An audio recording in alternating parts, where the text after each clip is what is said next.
আসসালামু আলাইকুম সবাইকে ওয়েলকাম জানাচ্ছি আমার চ্যানেলে নতুন আরেকটি রেসিপি দেখার জন্য। আজকে আমি আপনাদের সাথে শেয়ার করব সেহরির স্পেশাল খুবই সহজভাবে গরুর মাংসের কষা ভুনা রেসিপি। যারা নতুন রাঁধুনি অথবা ব্যাচেলর আছেন তারা যদি আমার আজকের এই রেসিপিটা ফলো করে গরুর মাংস রান্না করেন তাহলে খুব সহজেই কিন্তু রান্না করে নিতে পারবেন। এখানে আমি একটা সার্ভিং বলে 1 কেজি পরিমাণ গরুর মাংস নিয়েছি আর মাংসগুলোকে আমি খুব ভালো করে কেটে ধুয়ে পরিষ্কার করে নিয়েছি। দেখতেই পাচ্ছেন মাংসতে কিন্তু এক ফোঁটা পানিও নেই। আমি একেবারে মাংসের পানিগুলো খুব ভালো করে ঝরিয়ে তারপরে নিয়ে নিয়েছি। এখন এর মধ্যে 1 কাপ পরিমাণ পেঁয়াজ কুচি দিয়ে দিচ্ছি। পেঁয়াজগুলোকে আমি একটু মোটা করে কেটে নিয়েছি। গরুর মাংসটা কিন্তু আমরা অনেকক্ষণ চুলাতে বসিয়ে রেখে জাল করে তারপর রান্না করি, সে কারণে একটু মোটা করে কেটে নেওয়ার কিন্তু সমস্যা নেই। এখন আমি এর মধ্যে দিয়ে দিচ্ছি 2 টেবিল চামচ পরিমাণ হলুদ মরিচের গুঁড়া, দিয়ে দিচ্ছি 1 টেবিল চামচ পরিমাণ ধনিয়া গুঁড়া। এখন এর মধ্যে দিয়ে দিচ্ছি 1 টেবিল চামচ পরিমাণ লবণ, পরে আমি লবণটা টেস্ট করে দরকার হলে আরও দিয়ে দিব।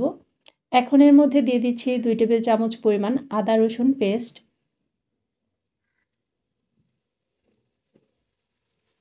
দিয়ে দিচ্ছি 1 টেবিল চামচ পরিমাণ গরম মশলার পেস্ট। এখানে সব ধরনের মশলাগুলোকে একসাথে করে বেটে পেস্ট করে নিয়েছি।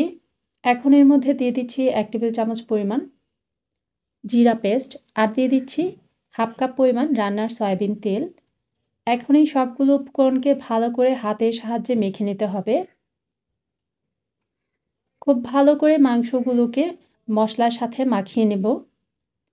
এই কাজটা কিন্তু হাতের সাহায্যে করলেই ভালো হয়। ভালো করে মাখিয়ে নেওয়া হয়ে গেছে। এখন আমি একটা ঢাকনা দিয়ে ঢেকে 30 মিনিটের জন্য রেস্টে রেখে দেব।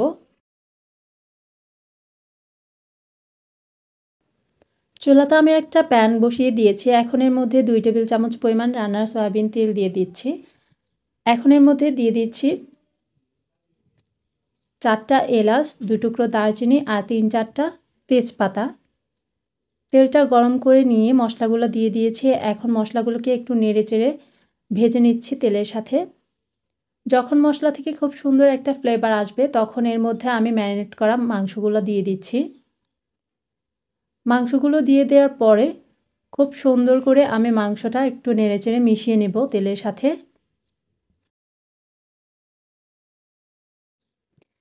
এখন কিন্তু চুলার আঁচটা আমি মিডিয়াম করে রেখেছি। মাংসটা ভালো করে মিশিয়ে নেওয়া হয়ে গেলে এখন আমি ঢাকনা দিয়ে ঢেকে দিচ্ছি।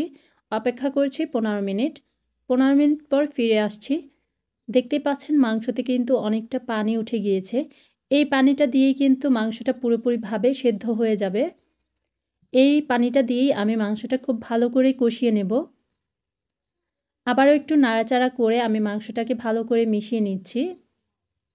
এখন আমি আবারও ঢাকনা দিয়ে ঢেকে দিব আর এখন কিন্তু চুলার আঁচটা আমি মিডিয়াম টু লোতে রাখবো। মিডিয়াম টু লোতে রেখে আমি প্রায় আধ ঘন্টা রান্না করেছি। আধ ঘন্টা রান্না করার পর দেখতে পাচ্ছেন মাংসটা কিন্তু ভালো করে কষানো হয়ে গিয়েছে আর পানিটাও কিন্তু অনেকটাই টেনে গিয়েছে। এই আধ ঘন্টার মধ্যে আমি বেশ কয়েকবার ঢাকনাটা খুলে মাংসটা একটু নাড়াচাড়া করে নিয়েছিলাম। এখন এর মধ্যে আমি 1.5 কাপ পরিমাণ গরম পানি অ্যাড করে দিচ্ছি। গরম পানিটা দেওয়ার ফলে মাংসতে কিন্তু টেস্টটা খুব ভালো আসে। চেষ্টা করবেন মাংস রান্না করার সময় গরম পানি ইউজ করতে। এখন আমি আবার একটু নাড়াচাড়া করে দিচ্ছি। গরম পানি দেওয়ার ফলে কিন্তু মাংসটাতে বলক আসতে বেশি একটা সময় লাগবে না। এখন এর মধ্যে আমি 3টা আস্ত কাঁচামরিচ দিয়ে দিচ্ছি। এই কাঁচামরিচ দেওয়ার ফলে কাঁচামরিচের খুব সুন্দর একটা ফ্লেভার আসবে, কিন্তু কাঁচামরিচের ঝালটা ছড়াবে না যেহেতু আমি আস্ত কাঁচামরিচ ইউজ করেছি। এখন আমি ঢাকনা দিয়ে ঢেকে দিচ্ছি। রান্না করছি 15 থেকে 20 মিনিটের মতো। ফিরে আসছি 15 থেকে 20 মিনিট পর। দেখতেই পাচ্ছেন মাংসের গায়ে ঝোলটা কিন্তু একেবারে লেগে লেগে এসেছে। আমি এরকম মাখা মাখা করেই তারপর মাংসটা নামিয়ে নেব। আমার মাংস রান্নাটা কমপ্লিট হয়ে গিয়েছে।